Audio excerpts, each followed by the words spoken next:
आप यहाँ पर सीख रहे थे इंग्लिश पढ़ने के नियम, इंग्लिश के जो कंप्लीट प्रोनाउंसिएशन रूल्स है इंग्लिश को पढ़ने के लिए, वो आप सीख रहे थे। तो काफ़ी सारे वीडियोस तो मैंने आपके साथ शेयर कर दिए हैं। आज का जो वीडियो है इसमें आप सीखेंगे लेटर एस सी, यानी कंबाइंड है, साथ में आएगा लेटर एस सी, एस के साथ सी लगा हुआ। लेटर एस सी आएगा तो इसका क्या उच्चारण होगा, क्या इसका प्रोनाउंसिएशन होगा और हम इसको कैसे क्या पढ़ेंगे। तो ये जो लेटर एस सी है इसका जो उच्चारण होता है, प्रोनाउंसिएशन होता है, वो 3 तरह से होता है। कहीं पर एस सी को हम स प्रोनाउंस करते हैं और कहीं पर एस सी को हम आधा स और क करके पढ़ते हैं, क प्रोनाउंस करते हैं। कहीं पर इसका जो उच्चारण होता है वो होता है श। क्लियर हो गया। इसके 3 तरीके से उच्चारण होते हैं एस सी के, कहीं पर स, कहीं पर क और कहीं पर श होता है। कब कब और कैसे होता है, कैसे हम पढ़ेंगे, इसके कुछ रूल्स है तो वो मैं आपको बताती हूँ। सबसे पहला जो रूल है ये क्या कह रहा है कि एस सी के बाद, लेटर एस सी के बाद अगर ई, आई और वाई आ जाए तब हम एस सी को स पढ़ेंगे। क्या पढ़ेंगे? एस सी को स पढ़ेंगे। एस सी के बाद ई, वाई और आई, ये तीनों लेटर्स जब आ जाएंगे तब हम एस सी को स पढ़ेंगे। क्लियर हो गया कि एस सी को हम स कब पढ़ेंगे। कुछ एग्जाम्पल्स देखेंगे, जैसे कि पहला एग्जाम्पल है सीन। यहाँ पर एस सी के बाद में ई है, इसलिए हमने एस सी को स पढ़ा और ये जो ई है बड़ी ई के रूप में पढ़ा जा रहा है।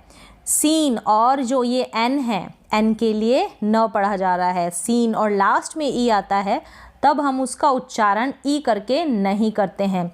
लास्ट में ई आएगा तब इसका उच्चारण नहीं होगा। इससे पहले जो भी लेटर होगा उसको थोड़ा लंबा प्रोनाउंस कर देंगे। तो ये बन गया सीन।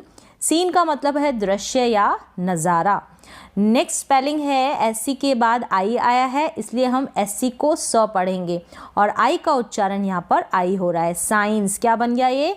साइंस। इस तरीके से लास्ट में यहाँ पर भी ई है तो वहाँ पर भी हम ई का उच्चारण नहीं करेंगे। साइंस। नेक्स्ट है एस सी के बाद आई है, यहाँ पर भी सेम ऐसे ही साइंटिस्ट। क्या है? साइंटिस्ट। यहाँ पर भी एस सी के बाद आई है, इसलिए हमने एस सी को स पढ़ा। क्या पढ़ा? स पढ़ा और आई का उच्चारण आई हो रहा है। साइंटिस्ट।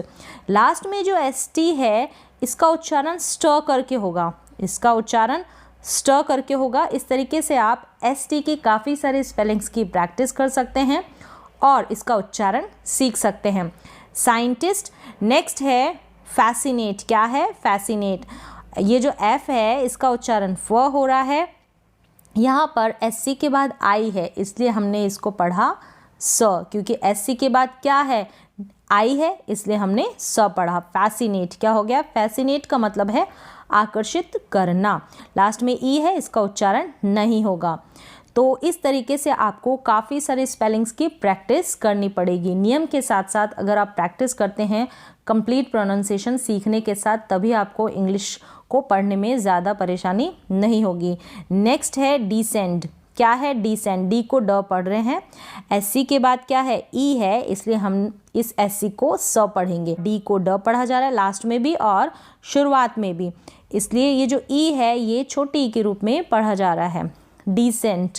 क्लियर हो गया। डिसेंट। और एन जो है आधे न के रूप में पढ़ा जा रहा है, आधे न का साउंड आ रहा है।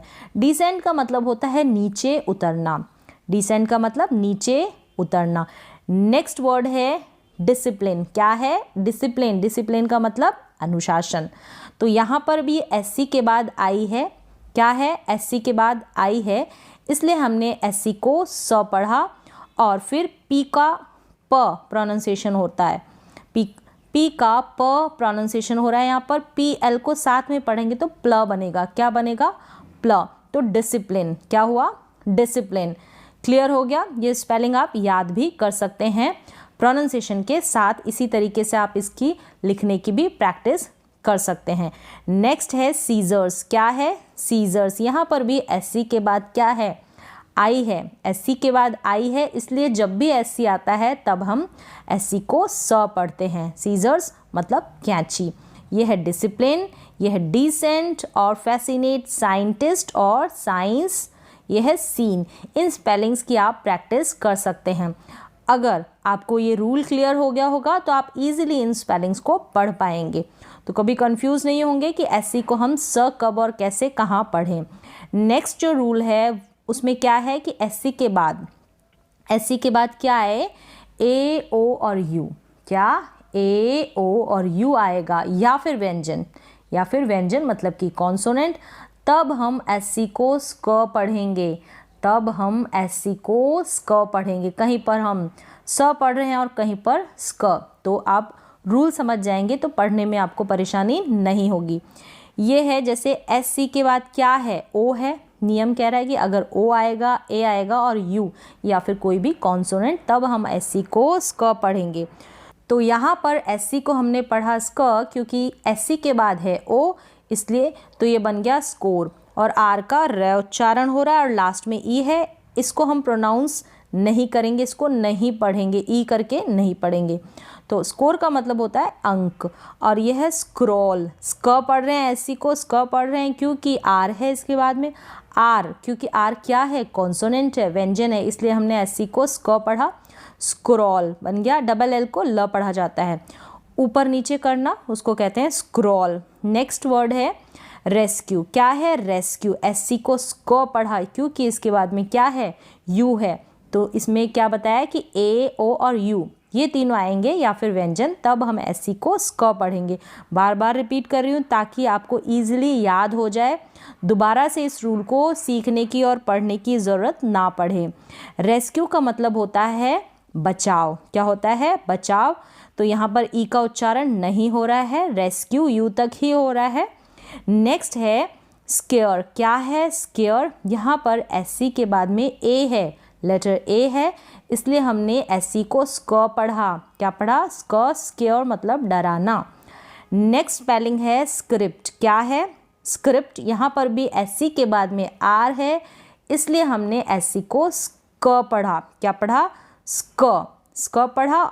स्क्रिप्ट, ये जो पी और टी है ये आई तो छोटी के रूप में पढ़ा जा रहा है, और ये जो लास्ट में पी और टी है इसको हम प्रोनाउंस कर रहे हैं आधे प और ट के रूप में, यानी आधा प और आधा ट यहाँ पर पढ़ा जा रहा है इस पी और टी को।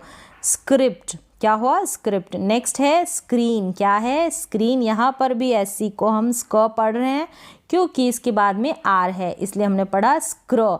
तो कंप्लीट आप तीनों को पढ़ देंगे, स्क और ये र है स्क्र, इस तरीके से। और डबल ई को बड़ी ई के रूप में पढ़ा जा रहा है, और लास्ट में क्या है, एन है, यानी कि न इसका उच्चारण हो रहा है। ये है स्क्रैच। यहाँ पर भी एससी के बाद में आर है, इसलिए हमने इसको रीड किया स्क्र। एससी को स्क पढ़ेंगे, आर है इसलिए स्क्र, स्क्रैच बन गया है। स्क्रैच का मतलब होता है खरोच। क्या होता है, खरोच। नेक्स्ट स्पेलिंग है स्केल। इसको पढ़ा स्केल क्योंकि एससी के बाद में ए है, स्केल, और एल के लिए ल और ई का उच्चारण नहीं होगा, लास्ट में है, यानी इस एल को हम थोड़ा लॉन्ग प्रोनाउंस कर देंगे। फिर ये है स्कूटर। यहाँ पर भी एससी के बाद में ओ है, इसलिए हमने स्क पढ़ा। स्कूटर डबल ओ बड़े ओ के रूप में रीड किया जाएगा, स्कूटर। क्या हो गया, स्कूटर। यहाँ पर ई का उच्चारण अ के रूप में हो रहा है। फिर यहाँ पर ये जो रूल है ये कंप्लीट हो गया है, तो ये आपको क्लियर हो गया होगा कि एससी को स कब पढ़ें और एससी को स्क कब पढ़ें। तो अब जो है नेक्स्ट जो स्पेलिंग है, यहाँ पर कुछ एक जो स्पेलिंग होती है इसके लिए आपको प्रैक्टिस करनी पड़ेगी। कहीं कहीं पर हम एससी को श पढ़ते हैं, जैसे कि ये दो स्पेलिंग्स मैंने यहाँ पर बताई है, कॉन्शियस और कॉन्शंस। क्या है, कॉन्शियस और कॉन्शंस। तो इन दोनों स्पेलिंग्स में एससी को जो है श पढ़ा जा रहा है, तो आप इनकी प्रैक्टिस ऐसे ही कर लें। तो यहाँ पर श पढ़ रहे हैं। कॉन्शियस का मतलब होता है सचेत या सतर्क। क्या होता है, सचेत या सतर्क। और कॉन्शियस का मतलब होता है विवेक या अंतरात्मा। कॉन्शियस का मतलब विवेक या अंतरात्मा। तो इन स्पेलिंग्स की आप ऐसे ही प्रैक्टिस कर लें, इसके लिए कोई रूल नहीं है। यहाँ पर एससी लिखा है और फिर IOUS है या फिर आई है, इस तरीके से। तो एससी का यहाँ पर जो उच्चारण हो रहा है वो श हो रहा है, और इन दोनों के लिए मैंने आपको नियम बता दिए हैं। तो यहाँ पर एससी का उच्चारण कंप्लीट होता है, एससी का जो प्रोनाउंसिएशन है, पढ़ने का जो नियम है वो कंप्लीट होता है। तो उम्मीद है कि आपको इससे सीखने के लिए काफ़ी कुछ मिला होगा। तो आज के लिए बस इतना ही, मिलते हैं एक और नए एजुकेशनल वीडियो के साथ। तब तक के लिए थैंक यू सो मच।